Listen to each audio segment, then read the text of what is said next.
Olá, chegou a hora de enfrentar a lista de material escolar. E como tentar economizar na hora da compra? É o que a TV.jus mostra nesta edição, que traz também os detalhes sobre a nova modalidade de tarifa de energia elétrica, que já está em vigor. Quais os benefícios e em que caso é viável o cliente aderir a esse tipo de cobrança. E no quadro Sentença tem uma condenação por corte de internet. Tudo isso e muito mais, a partir de agora na TV.jus.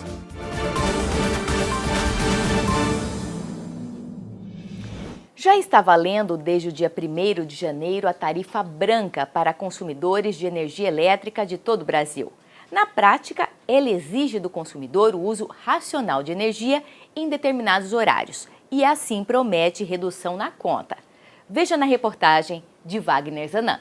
A nova modalidade de consumo propõe algumas mudanças no jeito de consumir, cobrar e pagar a energia que chega a casa, comércios e indústrias. Na prática, a tarifa branca, como é chamada, institui uma forma mais racional de consumir energia elétrica, ao escalonar valores de tarifas para horários diferentes durante o dia. Serão 3 tarifas de valores diferenciados por faixa de horário.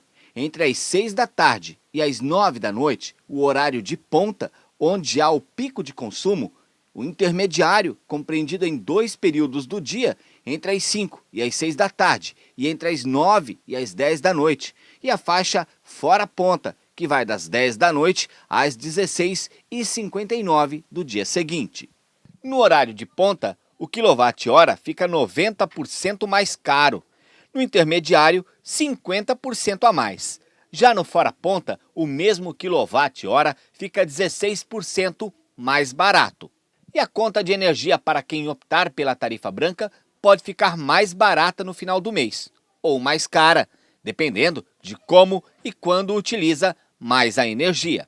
A principal vantagem é que se o cliente conseguir modular o seu consumo para aqueles horários que não são horários de pico, ele consegue ter uma fatura mais barata.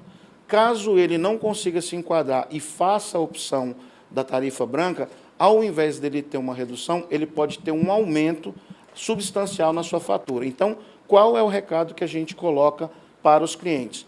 Observem, analisem seus hábitos de consumo e, na medida do possível, faça a adesão, mas com toda a tranquilidade possível que consegue modular o seu consumo. Dentro dos próximos 3 anos, a tarifa branca deve estar disponível a todos os consumidores brasileiros. Neste primeiro ano, em 2018, para todos aqueles que têm uma média mensal de consumo de 500 kWh. Em 2019, para aqueles que gastam pelo menos 250 kWh por mês. E a partir de 2019, para todos os consumidores brasileiros que desejarem aderir à tarifa branca, independente da faixa de consumo.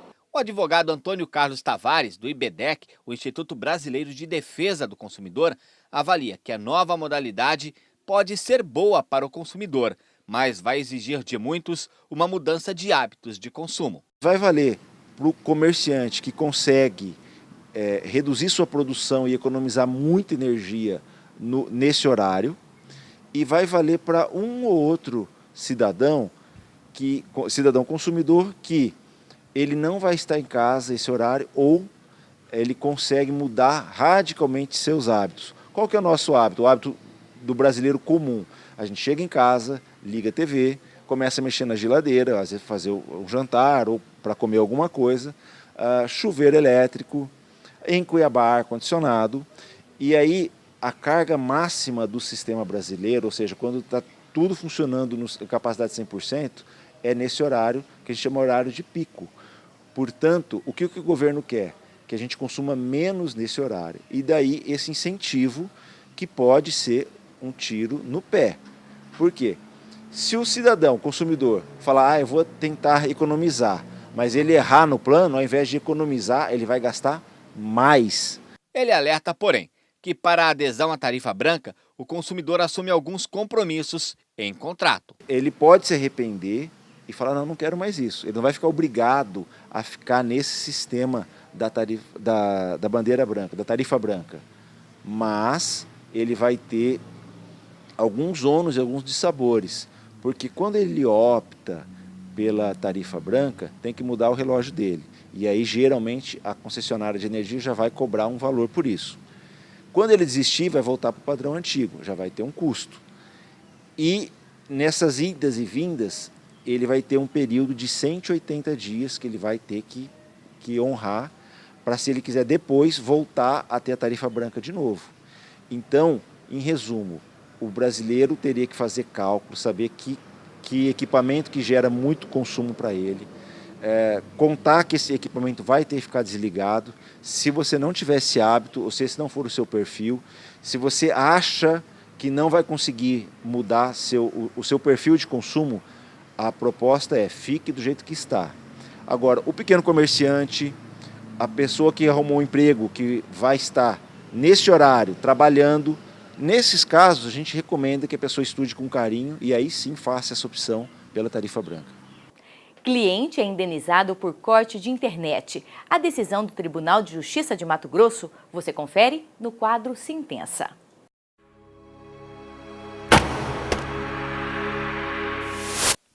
R$6.000 é o valor da indenização que a empresa de telefonia Oi terá de pagar a um cliente por má prestação de serviço. A decisão é da primeira Câmara de Direito Privado do Tribunal de Justiça de Mato Grosso. De acordo com o processo, a empresa teria instalado a linha telefônica na residência do cliente e, após 20 dias, os serviços pararam de funcionar sem nenhuma explicação. Mesmo depois de várias tentativas, junto ao atendimento da empresa, o serviço só foi restabelecido 4 meses depois. O relator do processo, o desembargador João Ferreira Filho, destacou o dano moral caracterizado, uma vez que, não havendo dúvida quanto à ilicitude da suspensão desmotivada do serviço contratado, já que os apelados ficaram privados deste serviço pelo período de aproximadamente 4 meses. Não obstante, as reclamações efetuadas, prejudicando-se inclusive suas atividades profissionais e acadêmicas, fato que ultrapassa os meros aborrecimentos da vida cotidiana. E a seguir, magistrado fala sobre tutela e curatela no quadro Judiciário Responde. E tem mais, o que os pais devem estar atentos na hora da compra do material escolar. Tem dicas para reduzir os gastos. É já já. Triste, angustiado, cheio de problemas e sem ninguém para conversar. Então disque 188. 188 é o novo número de atendimento telefônico do CVV, Centro de Valorização da Vida. De orelhão, celular ou telefone fixo, a ligação é gratuita e funciona 24 horas todos os dias. Ligue 188 e receba apoio emocional.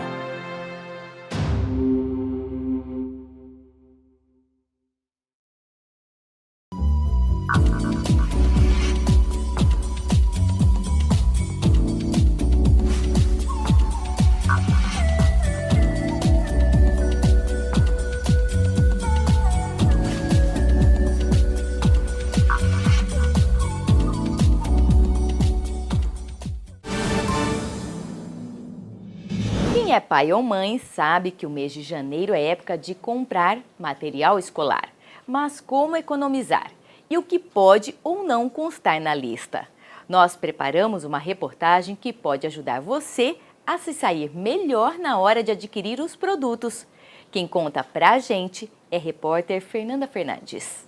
Quando Tânia recebeu a lista de material escolar dos 2 filhos, levou um susto. A gente espera já um gasto além, né, da mensalidade, mas você pegar uma lista de R$2.000 entre livro e material de papelaria para um filho, né? Eu tenho 2, né? Então você duplica isso aí. É assustador. Os valores da relação de itens escolares são os praticados por uma papelaria indicada pelo próprio colégio como opção de compra, o que para a Tânia é mais prático e econômico, e ela já sabe como pretende pagar para não se enrolar. Eu prefiro me privar de algumas coisas e fazer esse pagamento à vista, né? Para que eu possa, no decorrer do ano, conseguir ficar adimplente com todas as minhas obrigações financeiras. Ela sabe também que a escola não pode exigir locais de compra específicos e nem marcas de produtos ou materiais de uso comum. E o órgão estadual de defesa do consumidor alerta sobre isso. O que for individualizado, o que o aluno conseguir colocar na mochila dele, levar para casa e trazer no dia seguinte, isso pode ser pedido na lista de material. Aquele material que é de uso comum, como papel higiênico, pasta de dente, copo descartável, esses não tem como individualizar, não tem como você separar e falar que só aquele aluno vai utilizar. Então ele não pode compor essa lista de material, mas pode compor a planilha de custo para o preço da mensalidade. É importante também que os pais tenham acesso o quanto antes à lista. Assim, é mais fácil pechinchar. A legislação ela determina que essa lista seja disponível com pelo menos 45 dias de antecedência ao término das matrículas. Então o pai ele pode ter direito a essa lista com essa antecedência para que possa fazer a melhor consulta de preço possível, tá? Procurar onde ele quer comprar e lembrando, a escola não pode disponibilizar em um local X, uma papelaria X. Para não caracterizar a venda casada. Então, deve estar disponível na escola e, de preferência, na secretaria, que é o lugar que os pais procuram para fazer a matrícula. Esta papelaria do centro da cidade já reforçou o estoque para atender a demanda, que deve aumentar a partir da segunda quinzena de janeiro. Mas não é bom deixar para a última hora, não. Ele vai pegar uma loja mais cheia, alguns produtos, alguma capa de caderno ou mochila de algum personagem já pode ter esgotado. Agora ele tem tempo, ele chega na loja, tem um vendedor disponível, então pode fazer o orçamento, comparar os preços. Os personagens infantis estão por todos os lados. Estampam, por exemplo, mochilas e capas de caderno que são uma doce sedução para a criançada. Só que aí, salgado pode ficar o valor da compra. O pai que acaba não levando os filhos vai com certeza economizar no material escolar. Às vezes com os filhos vai ser o dobro ou até o triplo do valor que o pai compraria desacompanhado. E no quadro Judiciário Responde de hoje, fala sobre tutela e curatela. Você já ouviu falar? Um juiz explica o assunto.